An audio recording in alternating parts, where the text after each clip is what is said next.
সূরা নাহলের 114 নম্বর আয়াতে আল্লাহ বলেন, কুলু মিম্মা রাযাকাকুমুল্লাহু হালালান তাইয়্যিবা ওয়াশকুরু নি'মাতাল্লাহি ইন কুনতুম ইয়্যাহু তা'বুদুন।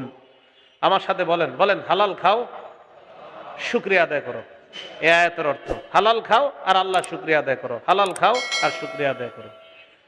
তো আয়াতের সুন্দর অর্থ হলো, তুমি খাও মিম্মা রাযাকাকুমুল্লাহু হালালান তাইয়্যিবা, আল্লাহ তোমাকে যে হালাল পবিত্র খাদ্য দিয়েছে তা থেকে খাও। ওয়াশকুরু নি'মাতাল্লাহ, আর এই যে আল্লাহ তোমাকে পবিত্র খাওয়াইলেন এটা আল্লাহ নেয়ামত, এই নেয়ামতের শুকরিয়া আদায় করো।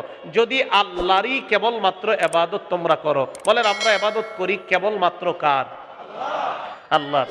এই জন্য আল্লাহ বললেন, তোমরা আল্লাহ যা হালাল পবিত্র খাদ্য দিয়েছেন এটা তোমরা খাও এবং তোমরা আল্লাহর নেয়ামতের শুকরিয়া আদায় করো।